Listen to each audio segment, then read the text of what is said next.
lieu de proximité, où se rencontreraient aussi bien les élèves de l'école obligatoire, les jeunes, les adultes, sur des projets élaborés avec des acteurs culturels, artistiques et sociaux, et des moyens mutualisés.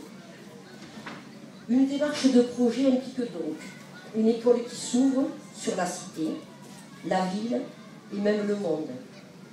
Et une culture, des arts, qui irriguent tous les espaces scolaires, culturels, artistiques, sociaux, agora de la cité en s'enrichissant de toutes les compétences différentes des habitants et intervenants.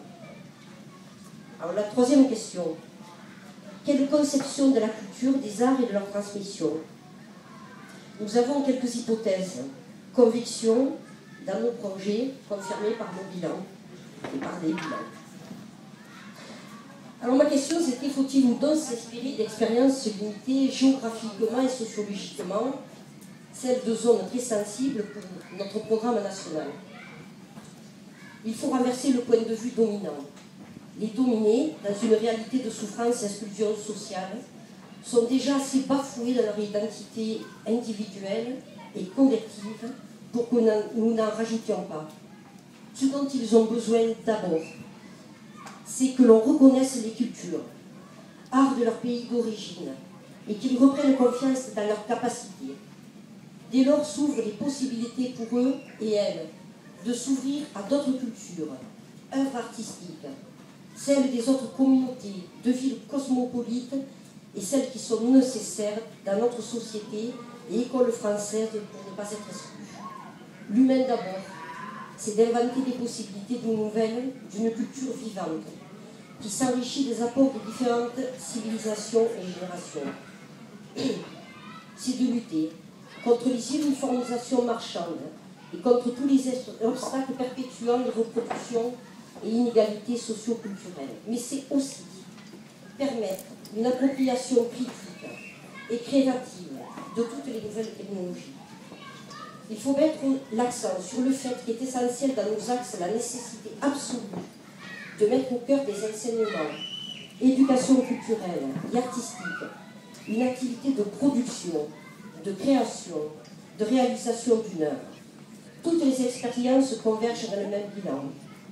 Des jeunes, moins jeunes, sont remotivés, se motivent et deviennent très curieux, même d'œuvres difficiles, dès que l'on ne se contente pas d'un discours sur l'art ou la culture, de sensibilisation, mais qu'avec des professionnels, partenaires, des enseignants, ils, elles produisent. Et la surprise de tous sont capables de mener des projets exigeants en qualité.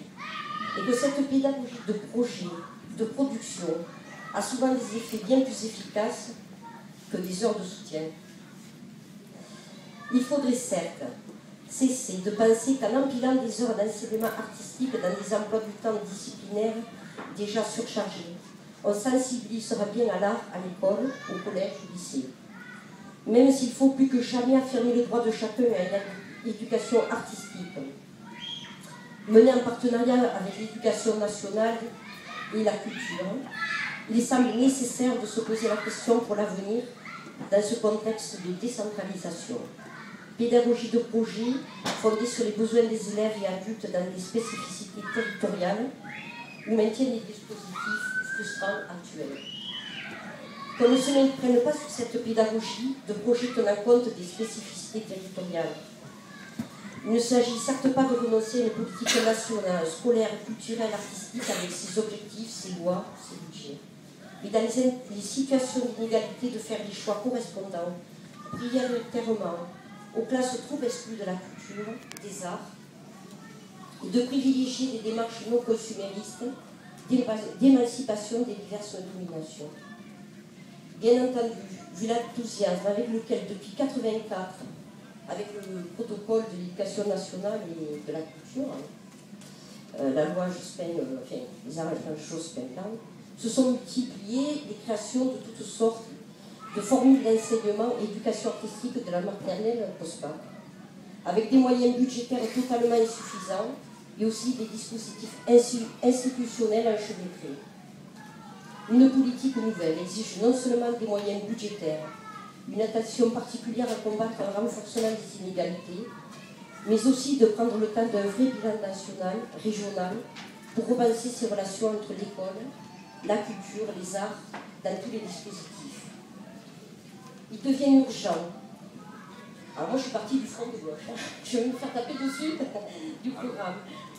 Approfondissent ces questions, car en lisant le programme, dans son état actuel, il semble bien qu'il y ait un grand écart entre le chapitre introductif, l'éducation populaire, proposant bien des ruptures, mais sans entrer dans des analyses et mesures concrètes, et les chapitres suivants, qui semblent bien refléter les points de vue spécifiques des différents acteurs de l'école, de la culture ou des arts, sans la synthèse politique qui reste à inventer.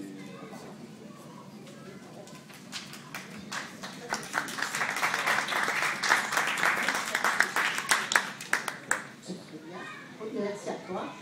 Régis, un petit mot avant que le débat démarre. Alors moi, j'ai pas préparé de texte, j'ai fait un film que vous pourrez voir tout à l'heure. Donc c'est difficile de parler d'un film avant de l'avoir vu, enfin en tout cas avant de l'avoir projeté. Moi, je voudrais juste faire écho à quelque chose que j'ai entendu dans le texte que vous avez lu Judith, c'est ça? C'est que la culture en tant qu'artiste, quand on vient, quand on franchit la porte de l'école, c'est pas dans une volonté d'animation, mais c'est dans une volonté de dialogue et de mener une expérience collective. Je pense que les élèves, quels qu'ils soient, ils ont évidemment envie de ça. C'est important de dissocier l'enseignement artistique et le lien avec les artistes, avec la culture, parce que la culture c'est aussi c'est penser le monde, et c'est penser le monde collectivement, en équipe, c'est découvrir des gens qui travaillent aussi, parce que la culture c'est aussi du travail, c'est aussi un travail d'équipe avec souvent des techniciens, des gens qui accompagnent les artistes.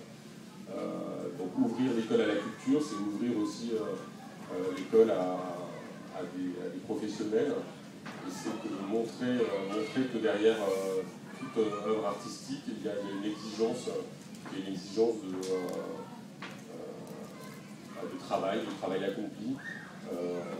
Et moi, ce que j'ai voulu montrer dans ce film-là, c'est qu'effectivement, quand on a une exigence par rapport à la découverte d'une œuvre, en l'occurrence, c'est le roman de Madame de Lafayette, La Princesse de Clèves, il n'y a pas de mauvais objets, il n'y a pas d'élèves qui n'y auraient pas droit du fait de leur extraction, et qu'évidemment, avoir une exigence maximum, c'est aussi